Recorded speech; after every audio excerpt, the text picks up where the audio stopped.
Good evening and welcome to another episode of A Contagious Smile, where every smile tells a story. You are listening to Unstoppable with the love of my life, Michael. Howdy, y'all. Thank you. He's getting quiet on me, guys.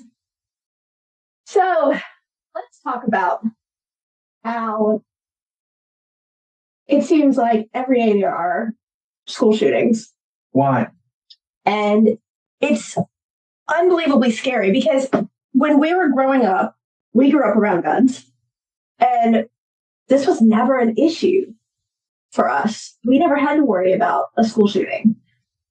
But yet now, as of right now, based upon the K-12 Violence Project, there has been 261 shootings as of 2024. Now, take into consideration that starts January 1, and you have winter break and spring break and summer, and you take all of that out of the equation.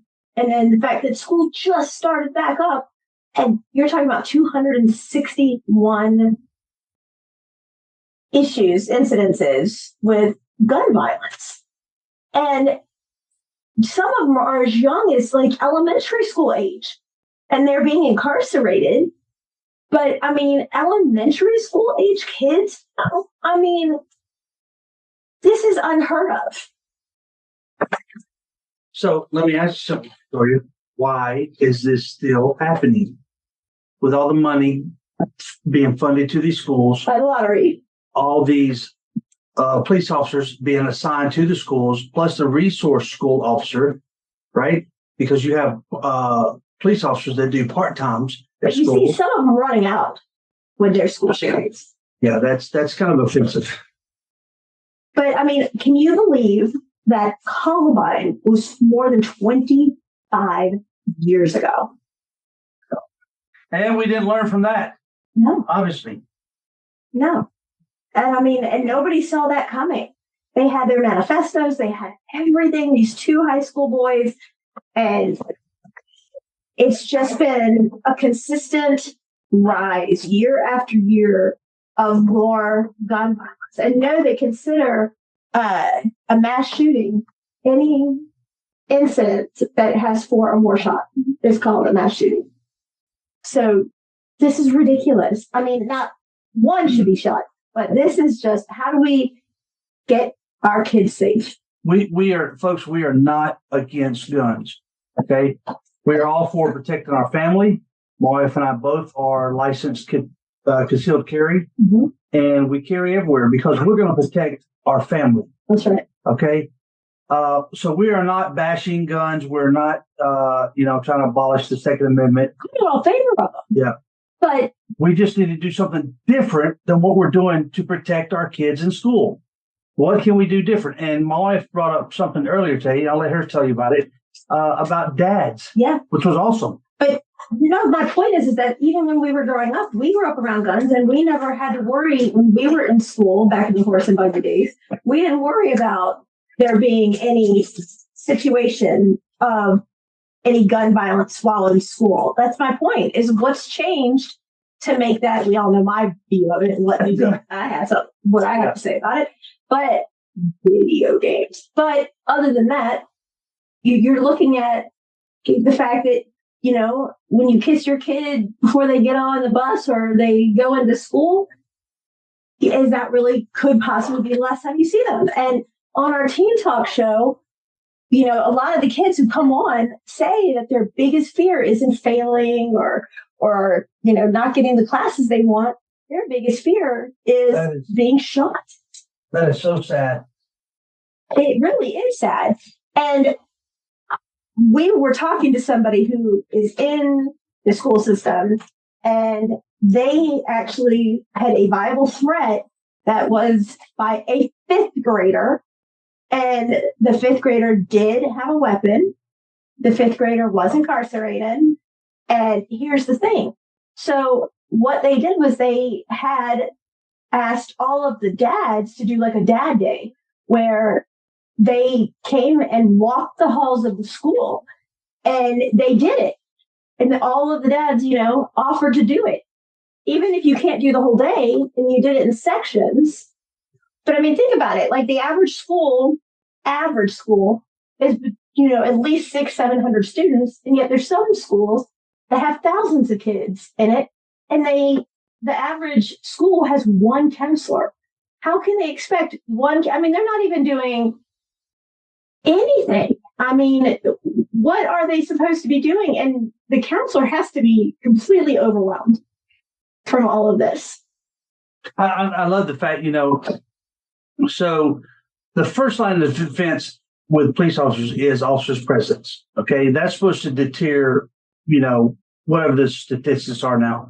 I don't know. But officers' presence. Oh, if there's a cop in uniform, folks are going to be less likely to commit acts of violence or crime, right?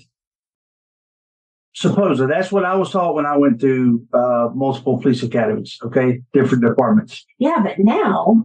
So when you have dads walk in the hallway, I don't know if they had to be in some type of uniform. No, they were just dear old dad, walking the hallways. Yeah, I think to identify them in some type of vest or shirt.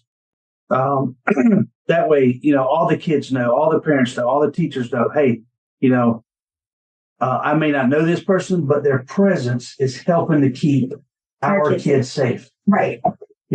Right. No, they're not armed. It said nothing about the dads were in their armed, and that would make a whole lot of sense. So I just like that they had a presence there. I agree with that. I do. I just think that something needs to be done, or there's going to be a whole lot more homeschooling going on. And it's, the grades, the testing scores, the spelling bees, they're very high for homeschool kids. They really, really are.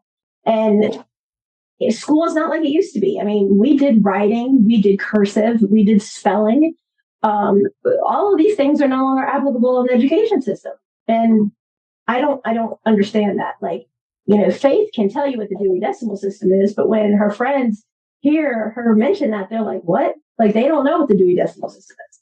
They don't know, she makes a joke where when they want to know how to spell something, they ask Alexa. And she goes, nope, I have to ask Webster because I want her to literally look it up. And, yes, I mean, and this isn't made to be funny, but I've had people say, wouldn't it be easier for you to use a Kindle, like where you can just swipe the page?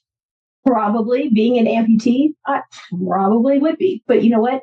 I love the feel of a book in my hand. Now I can only say it singularly, but I want to hold that book in my hand. Is it more challenging? Yeah. The book I'm reading right now by Dana Diaz, which is amazing. Hey, Dana. It's awesome and amazing, and everybody needs to go out and get it. Is amazing. It's the prequel to Gasping for Air. Not to mention, we have been doing a series on Narc, who's there, help me, I'm gasping for air. And her prequel just came out, Choking on Shame, and it is phenomenal. Her Gasping for Air book actually is one of my top 10 favorite books of all time, and this is going to go That's right there. Right now? I'm reading Choking on Shame, which was her prequel. But it's amazing. She's such a gifted author, but she's telling her real life story of how she was the black sheep and how she overcame and is living life now. And she's telling her story. But the thing is I can debate this all day long, is I still think video games has a very big play in it. Because you have these kids, let's look at today's society versus when we were young at their age. We had Donkey Kong, Pac-Man, Frogger, those kind of games. Now, there's all these games where you're like decapitating and amputating and blowing up things. And, even Minecraft has where you're blowing up stuff. And the kids don't think that they're violent. They go to dinner. Anytime we go to dinner or anything anywhere, we always look around and everybody is on the phone. That's true. Everybody is playing on their phone. And we have a rule that at the table, there are no phones. There are not phones allowed. There's no hats allowed. No ear pods or whatever you want to call them. They're not allowed.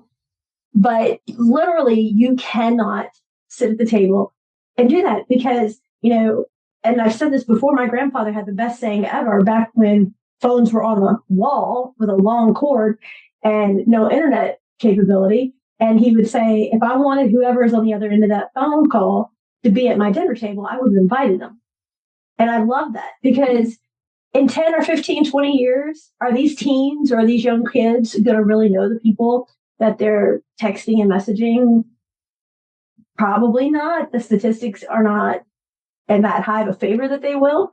But you have this critical time when you're sitting across from your tribe. And when I say your tribe, I mean your people who are going to be there for you, who are supposed to give you unconditional love, that are supposed to have your back, supposed to protect you, and really need to like bond together and say, how was your day? How was your weekend? Tell me what's going on with you. And I think if there was more of that, then there also might not be as many shootings going on either. Well, okay, so video games aren't going away. Right, okay? They're getting nastier and nastier and nastier. Right, but is you also have to look at is it the gun's fault? The kids are getting a hold of the guns. Parents, if you have guns, okay, now I may be a little bit of a hypocrite because I have guns stashed strategically around the house. We do. But, for the most part, they're locked up. Okay. We have guns in the safe.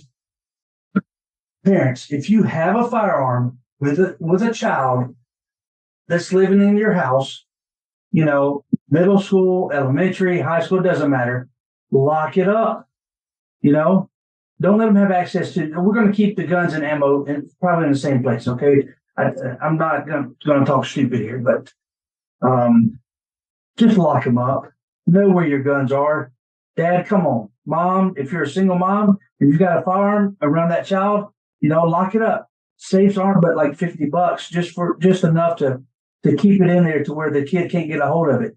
And periodically, y'all go check it. Make sure it's still there. Make sure your kid doesn't have access either with a key or code or both. Or fingerprint. Or fingerprint, yes.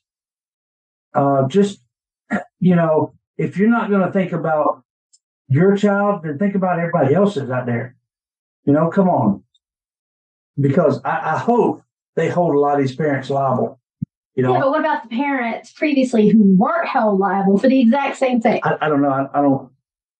I work too dang much to keep up with this. And then I have to say, and I know we're talking about gun violence, but we also go and talk about many, many other subjects at the same time. But I was mortified the other night. I was reading, and my husband doesn't like to read the news, and quite frankly, I don't either, because it's basically if it bleeds, it leads. You don't hear any good stories in the news. But there was I can't call him a man. I can't call him I don't know. I guess I could call him a predator would be the best thing I could come up with that wouldn't get me kicked off of podcasting. That went to jail for, how do we say this? Assaulting his girlfriend's. Oh God, no. 9-month-old little girl. And literally the sweet little baby passed away. And then this pedophile wants to say he has all these rights and he shouldn't be treated this way. And, if he got the death sentence because the little girl did pass away, that it's inhumane for him to be put to death by lethal injection. And you know what? You guys can say I am way out there on my views, and that's fine. I don't judge you for your views. Don't judge me for mine. But if this was your child and your boyfriend did this, are you really going to say it's inhumane to put them to sleep by lethal injection? He damn sure didn't put that beautiful child to sleep by any kind of an injection. Why should he be able to do this the easy way? I'm sorry. I absolutely do not agree with, I was saying I'm sorry facetiously, but I don't agree at all that this piece of crap should be given, all of these extra leeways. Like you go and you're incarcerated, you're going to be put in solitary because Gen Pop is going to, literally tear you from one side to another. I would put him square in Gen Pop. Why does he get special treatment? This beautiful, beautiful little girl. She was adorable. Why does she get totally hurt and then this pedophile literally can have the audacity to say, hey, don't put me in Gen Pop, put me in, in isolation, put me, over here. I don't want to go over there. And I don't want lethal injection. It's inhumane. What the hell he did to that little girl is inhumane. Yeah, that's just that, y'all. If y'all don't know, there are evil monsters out there, and this is one of them. Or, the grandma who shot the 6-month-old little girl in the eye. I mean, come on now. There's some of us that would have done anything to have many, many kids. I would have had 10 of Faith if I could have had her, the same exact little girl. I would have had 10 of her. And there's some of us, that have no business being parents, but yet don't turn around and mistreat kids. First of all, let's just call the ace of hearts, because I don't like saying call a spade a spade. But let's be real. No child asks to be born, right? And don't use the child as a way to obtain money from the government and just go through the motions so that you can obtain money from the government. There are so many families that would do anything to have and would treat that little child like their very own and love them unconditionally and give them the life that they deserve. But it's so often that, you hear people say, well, I didn't want to have a baby. I didn't want to do this. It happened. Well, it takes two, number one. And number two, what if your mom had said that? What if your mom had said, I didn't want to have a child? Well, what if her mom had said it about her, right? And I'm saying in general, not a specific mom, but I'm saying in general, like it's disgusting. And yes, the whole abortion thing and it goes into politics and stuff like that, but only a very small percentage, unless the statistics changed, it was at 1% of people that go through either incest or are sexually assaulted because of the trauma. It's only like 1% that become pregnant. And the thing is that they still didn't ask. But you know what? So many families would love that child. Like, it was a Christmas miracle. And yet everybody is so quick to, first of all, just say, an abortion is a kind of, contraception. Abortion is a kind of way to say, no, it's not. It's not. If two consulting, consensual people lay down, then you need to act right. You need to stand up right, not just lay down on your backside or however you want to say you're doing it. But seriously, and I have more support for single parents because I was one for a very long time. And I know how challenging it is. And now you have me. And I always think, but I mean, I know the hard work it takes. And my hat is off to all of the single moms who are busting their butts, trying to do what's right for their kids and trying to show them a good role model. But you know what? I'll be damned if anybody is going to say to me, you don't know what it's like or how hard it is. I was a single mom between Faith and I, in just a short period of time, had well over 150 surgeries. We had anywhere from 20 to 25 doctor's appointments a week. I don't even want to go through the list of all the crap I had to go through when it comes to replacement parts. I mean, literally, I could fill a tool chest with the nuts, screws, bolts, plates, crap that's now inside my body. I've been scooped out like a Halloween pumpkin. But why do you make that face? It's true. It is true. I've been scooped out like a Halloween pumpkin. What? Oh, go ahead. No, dear.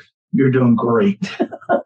I just can't stand how people make that excuse and say, I see how passionate you are. Well, I am, because people need to hold themselves accountable for their actions, and they don't. And then they never can admit when they're wrong. And then they're just like, oh, it's not my fault. I'm doing the best I can. Well, how about you not put a freaking video game controller in front of your kid's hand and say, here's what Fallout or whatever the hell that stupid ass game is you're playing now, that's every bit morbid as it could possibly be. And now you've got faith playing it, and you know how I feel about it. I'm not happy about it. I promise you, she's not going to go get a gun and go on a hunting spree. Well, I know that too, but I still don't think that. So where does the fault lie? In the game, in the gun, in the parents, in the child? Well, okay, we have taught her. I have started teaching her how to properly shoot a gun. Right. And sometimes we go out back and she wants to learn more. So now we're at the point where we'll go to a gun range and we'll safely learn how to, discharge a firearm downrange. And I see you rolling your eyes because you love shooting guns too. I do. That was one of my best days. But our daughter's not going on a hunting spree at some local school. No. Okay? Because of the way we teach her, train her, raise her. I don't say train her. She's not a dog. Well, come here. I will call Faith in for a minute. By the way, we still have yet to come up with a title. We did do the first episode of Daddy and Daughter redneck style. It was hysterical. They've been on a ball today. Let me tell you, I should have been getting some clips from today's banter back and forth because it's been hilarious. She's been hounding me today. It's hilarious. Put me in my place several times where I've had to say touche. A lot. Yes. So I mean, she's a little firecracker. It comes naturally. Because of you? Yes. You do have some fire in you. I do. I do. Don't mess with the mom. So, anything else on your mind? No, I'm really fired up about this because these innocent, beautiful little kids are getting hurt. And it's not okay. And if you're talking about kids getting hurt, allegedly, the sheriff's daughter. Oh, yeah. So a federal judge was in his chambers when allegedly, even though somebody's been incarcerated for it, allegedly a sheriff's deputy walked in and opened. No. It was a sheriff's deputy. I thought it was the sheriff himself. It was a high ranking. I think it was a sheriff. Well, somebody in the sheriff's department. Let's get our facts straight. Actually executed the judge. And it has come to light that the judge allegedly was sexually assaulting his minor child. So at first, when all we heard was an execution of a judge. Yeah, it was the sheriff of, wherever. At first, in Kentucky, Michael and I were like, how did they get a gun in the courthouse? Was it another Brian Nichols event where if they, Brian Nichols took the gun off of the deputy and into the courtroom? Is that how it happened? That's what we were thinking. And we didn't know yet because they hadn't come out with any other information that a judge was executed in his chambers. And then it just came out now that it was a high-ranking sheriff's. It was a sheriff deputy that went in there because allegedly the judge was having sexual relations with the sheriff's minor child. No, that's not the way it was worded. That would be different. It's still statutory rape. Yes, but when you use the word rape, correct. That's more forceful. Yes. I was trying to be politically correct. And you're going to have folks like me that are simple-minded change their opinion about this sheriff who went in and gunned down this monster raping his daughter. And we're silent because we don't know that we would not do something very similar. What about the guy at the gas station? I'm sorry. Let's talk about that one. Gentleman. Oh, that Yahoo. So he goes to, I believe it was a Quick Trip or a racetrack. I'm not sure. And he pulls up and he has his daughter. And daughter goes inside. And after she does, another individual comes and taps on the window where the dad is waiting and asks for some money, and the guy says he didn't have any, yada, yada, yada. So this person goes into the store and into the bathroom, which happens to be the girl's bathroom where his daughter is. And he's diligently trying to get into the stall his daughter is in. So after giving up, not sure what distracted him or made him walk out because that wasn't in the news, he turned around and left. And as he did, and he left, the daughter comes out, runs to her dad and says, this guy tried to come into the bathroom stall with me, blah, blah, blah, blah, blah. And she was freaked out. So they're back in the vehicle, the girl's in the vehicle, and the guy walks out, and she's like, that was him. And it happened to be the same guy who asked him for money. So the dad gets out and approaches him, asking him, what the hell are you doing trying to go into the girl's bathroom with my daughter? And supposedly the other person began an altercation, and the dad defended himself, and now the dad's being charged with murder. So that's that. But I mean, how,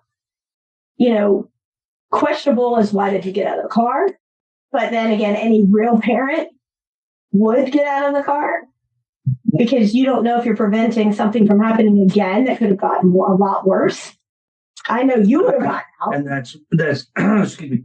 That's probably what he did. He prevented that from ever happening again with that fella. Right, but instead he's being put on death row for murder. I mean, and I don't get it. It's just the same thing with domestic violence. It's like the abuser literally doesn't serve the time. It is the victim who has yet to become a survivor is the one that ends up, because of self-defense, ends up going and spending time, which is not fair. It's not fair. And in all honesty, I've arrested both parties before. Right. In the county that I served, it was called an affray, where both parties were fighting, and I was unable to determine the victim.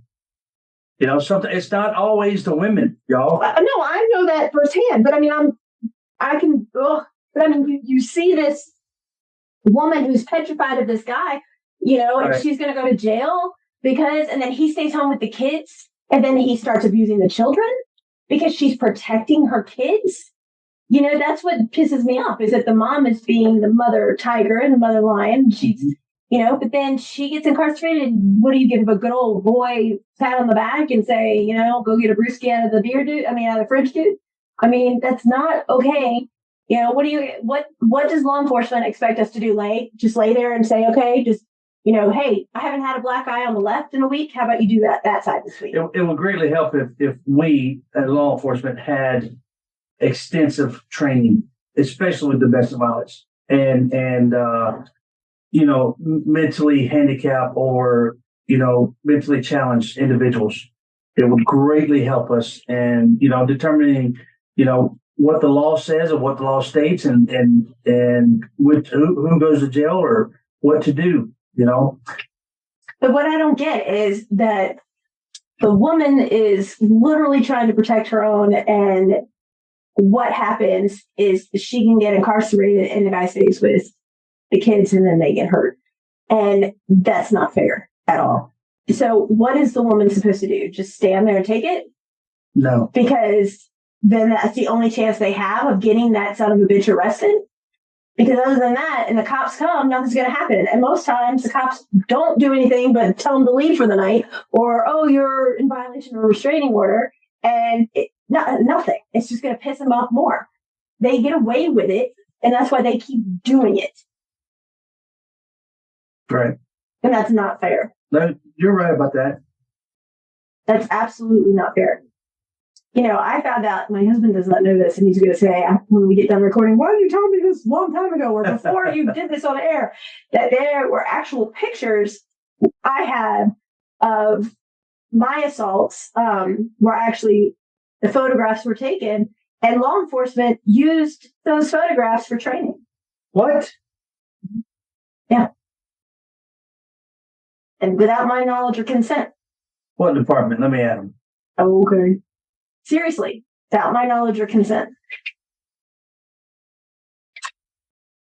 Correct. And later on, I was asked, you don't look anything like you in the pictures. And I was like, what are you talking about? Come to find out that that's a teaching tool. What a freaking dirtbag. It's humiliation. And then it keeps us quiet more and more because we feel so isolated and alone and no one's there to help us. And everybody is there, especially because domestic violence is much higher in law enforcement and military. And when you try to get help and say it is a cop you're married to or a military you're married to, and the good old boy officer comes next door and says, hey, what's going on? Oh, man, don't tie me up like this. We got an argument, old ladies, whatever. And right. They turn their back. She's crazy. Right. Walk off, or she's clumsy. I'm clumsy constantly. But, how do you get a black eye from being slammed into a cabinet because I'm clumsy? Right? Just seriously. But it's the good old boy concept. How about what if it happened in your backwood country boy area? I'm telling you right now, it'd be a totally different outcome. Good old boy, with this big old shotgun in the back of his truck, finds out his sister got beat up by her man, and they come to the front. You can forget it because that is not how it's going to end up happening. It's going to be one and done. Seriously. And is that any different than what the sheriff did? I'm looking at it from both sides as a mom, and you know what? Okay. We don't have all the evidence. We don't know everything. No, but we know it was premeditated. Okay. Right? And you're going to tell me that if somebody did that to Faith, you're not going to have him come to Jesus with the person? Okay, one, that would never happen with us around here, right? Because you can't even chalk it up to a crime of passion because he went inside his chambers with solid proof, as he puts it. What did he say? Undeniable proof? Undeniable proof of so that it's all premeditated. Okay, right. I'm sorry. He'll go to jail probably for a long time and be out in 5 years. But the judge would have gotten leniency. The judge would have. It would have went and to that's not fair. Minimum security prison for judges, where he would have did a couple years. Not even. Yeah. My bet would be not even a year. But you know what? The young girl, God bless her, will be dealing with this the rest of her life. Right. I hope she comes forward and spills everything. That way to put my dad as a hero. Absolutely. And not, the tyrant, the murderer. Right. The judge, he was a scumbag. To me, I think they were close friends or close acquaintances. They knew each other. To be able for him to have access to that little girl like that. And for her not to say something, he was holding something over her head about her father's position. Something somewhere. So, right. But I mean, why, if the cops aren't going to do anything about it, and you have your little kids that are being assaulted sexually, no, and they turn their blind eye because that person has a position of power, that doesn't give them the right to take away the innocence of a child. The innocence of a child is not for their sexual indiscretion because they're a monster. That doesn't make it right at all. And if we, the people, will hold him unaccountable for his actions as a judge and say you get leniency because you wear a robe, then we are way further behind in where we need to be in this world, because that's not right. Well, like you often say, the crime should fit the punishment, or the punishment should fit the crime. What's going to happen to that boyfriend with that infant? He's not going to get the same punishment that he enacted upon that baby. But what also isn't fair is the sheriff who was defending and protecting his daughter. When he does go and get some type of punishment, they're going to destroy him in court in jail, because there is no greater, I don't know what the word I'm looking for is, thing than to go after a cop in jail. Well, of course, he'll be in solitary also. Right. A different part. But still, it's not fair. You're protecting your kids. That's what we're supposed to do, is protect our kids. Right. That is our job, is to protect our kids and prepare them for their next phase of life. So we're doing that. And if we're doing it correctly, then how can we make sure our kids know that they're safe? No. And that they don't have anything to worry about because we make sure we do our job and we're protecting them the way they need to be. And I think we're doing a dang bang up job with Faith because she, like you said, she's a little spitball. She's a little fireball. You know, she don't try to touch her without consent because she's got a good solid punch. Not only that, but one person who did grab a hold of her and she told him 3 times to let go. Oh. And it was just in fun, supposedly at the moment. And this person kept saying, let me see what you got, tough girl. Let me see what you got. And she was just like, I don't want to hurt you. And it was, no, come on. Let me see. Get out of it. Your mom taught you, get out of it. And she kept saying, I don't want to do this. Let's let go. And he was holding her arm. And she warned him 3 times. And he's like, you're a tough girl with a big mouth and a lot of hot air. And he's like, bring it. She put him down so fast. I was so just proud. It was a proud mom moment where he was in bed. I'm not kidding, for 3 days. This was a grown man? This was yes. But like literally put him down. She warned him 3 times. And she kept saying, let go of me, let go of me. And he was just like, okay, you tough girl, you say you got this and you're Billy Bad Butt. So, come on. And she's like, my mom taught me never to start it, but always to finish it. And he was like, yeah, all I hear is hot air. And so he's like, come on. And she won one thing. And it was just down for the count, tears, and she stepped over him and walked away. Like I was so proud of that moment, and it was just like, I don't really know. I'm supposed to be like, you're not supposed to do that with a big smile on my face. But she did say, I won't start it, but I'll finish it. And she did give plenty of warning that you don't want to do this.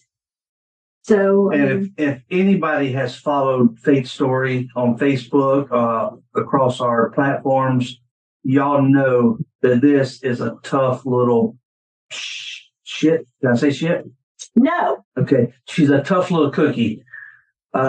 Just incredible amount of will, to live, to be alive.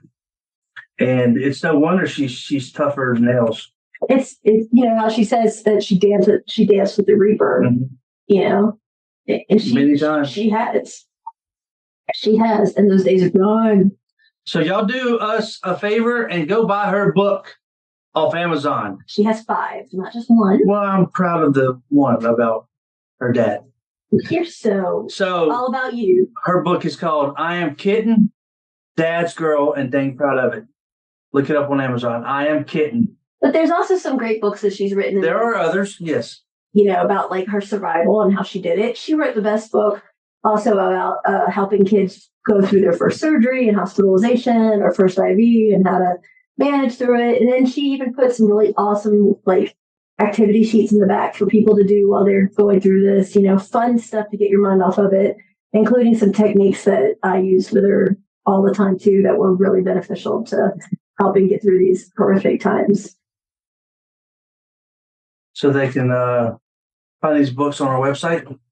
And Amazon and our selfie store. Well, how are they going to find it? Under our names. What's her name? Because she goes by Faith Curie and Faith Curie Solomon. Yeah. Yes, it's Solomon. I know. She's your daughter. She's all mine. Sweetly. She's mine. What? What? I'm sorry, something fell out of your mouth. She's mine. That's right, she's mine. No, she's mine. No. Do you want me to call her in here? No. Because she'll say it. Maybe. She'll say, this is what she'll say. I'm mom when I'm good, and I'm dad when I'm bad. Go figure. Oh, my face hurts from them today because, she has been quick today. All the way up to dinner. No, through dinner. Yes. Yeah. In which case she... very, very careful. Okay. I won't let her hear this one. Serious. It's hilarious. And then she asked him a question while having dinner. No, let's not go there. Thank y'all for listening. You get to smile. It has been a pleasure, my honor. My wife is, you're not right, babe. Why? You're not going to air that. Say the question. Okay, let's not do that. I would embarrass you. I'll never embarrass her. Thanks. Yeah.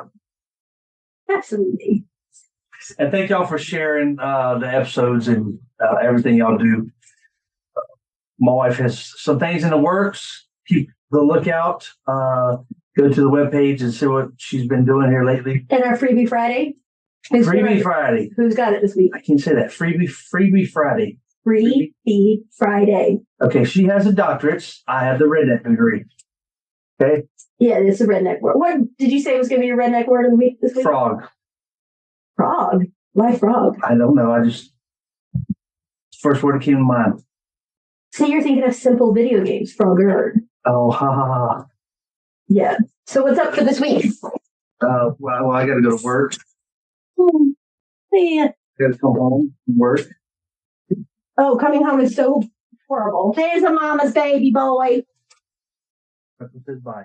Stucco says he loves his mama. Stucco's our main golden retriever. No, Stucco He's our main. is mama's dog. This is mama's boy. He's not a mama's boy. Yes, he is. He is mama's baby. He's mama's service dog. He's mama's baby. He is my baby boy. He is amazing. He's so gentle. When I was having pain in my arm the other day, he's so nice and sweet. He has the cutest little duck until you're tired. And he brought me his little duck, his sweet ducky that brings him comfort. And he so gently handed it to me. And he was so sweet because he's just my doll baby. Yes. He's a sweet boy. All right. You want to take us out? Nope, you can. Once again, thank y'all for listening. So continue to smile. Thank you, Dana, for your book. And I'm sorry, Debbie. No, Dana wrote the book. Dana wrote the book. Is the Freebie Friday. I was getting a Debbie. Y'all get me confused. You know I'm old. And man. And yeah, thank y'all for sharing, liking everything that we do. And y'all go get her books off Amazon. I am kidding. It makes her happy. Right? To see that, people are reading her books. My Narc just came out too. Your Narc, your book, your prequel to Who Kicked First is out. So y'all can get it off Amazon. Narc, Who's There? Look it up. Thank y'all and good night.